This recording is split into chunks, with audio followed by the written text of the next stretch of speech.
We've all been there, right? Stuck in that season of waiting. It's just a part of life, and honestly, a lot of the time, it's pretty agonizing. But what if we could actually transform that whole experience? Turn it into something, I don't know, powerful? Renewing? Well, that's exactly what we're going to get into today. I mean, doesn't it feel just like that sometimes? Life is just zipping by on fast forward for everyone else. But you feel like you're stuck on pause. You're just waiting for that breakthrough, that answer, that one thing to change that always feels like it's just around the corner, but never quite here. And let's be real, this is a huge struggle in the world we live in today. We want everything now.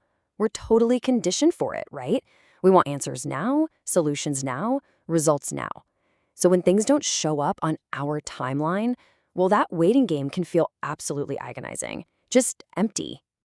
So, when we land in that spot, that unavoidable place of not knowing what's next, it turns out there are really two ways to go. Two paths emerge, and the one you choose, well, it can make all the difference in the world.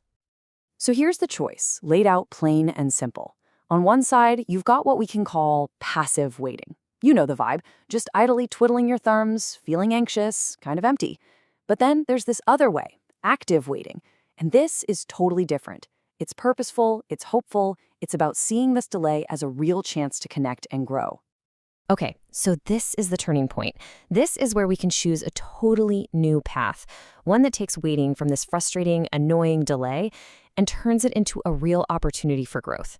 And that, right there, is the power of active hope. So what is active waiting really? The key thing to get is that it's not about doing nothing, not at all. It's an intentional, spiritual kind of engagement. It's a choice you make to use this period of delay to align your heart with God, to build a deeper faith. You're basically turning this stagnant moment into fertile ground. I absolutely love this quote because it paints such a perfect picture. It's all about trusting that He's working behind the scenes. Think about it like a giant, beautiful tapestry. From where we're standing, all we can see is the messy underside, just a bunch of knots and tangled threads. But from the other side, the master weaver sees the whole design coming together perfectly. Active waiting is just trusting that that beautiful picture is being made, even when our view doesn't make any sense yet. Okay, so that's the what. That's the big idea. But the real question is, how do we actually do it? How do you go from feeling anxious and passive to being hopeful and active? Let's break down some of the actual practices for this kind of patient renewal. All right, here are 5 really key ways to think about it. First up, trust the unseen work. This is all about believing that a plan is unfolding even when you can't see a single bit of it. Number 2, exchange your emotions.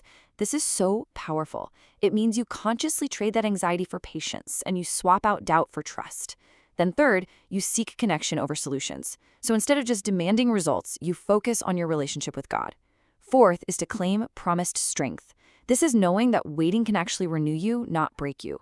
And finally, number 5, embrace the season. Just having the courage to accept the present moment for what it is.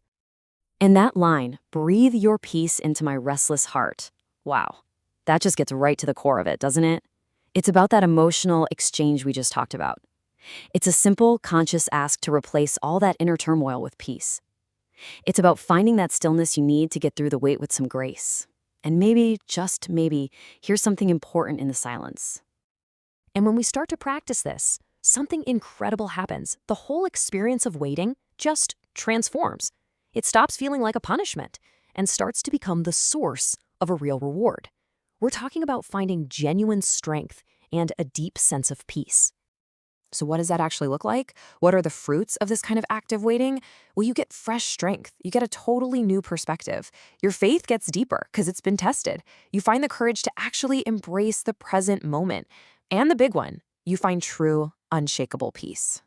So as we start to wrap this up, the big takeaway is this. These seasons of waiting, they aren't just empty gaps between the important parts of your life. They are the important parts. And this verse from Psalms really is the foundation for this entire idea. Wait for the Lord, be strong, and take heart and wait for the Lord. Did you catch that? It says to be strong and take heart while you wait. The strength isn't the prize at the finish line. It's something you find in the act of waiting itself when you do it with hope. So I want to leave you with a question to think about. What is one way, just one small thing, you can do to start waiting more actively this week? Maybe it's just catching yourself in a moment of anxiety and choosing to trust instead. Or maybe it's focusing on connection instead of demanding a solution. Remember, this whole journey of active hope, it really does begin with just one single step. In closing, if you like this, like and share this link, www.youtube.com/dailywisdom-y2r.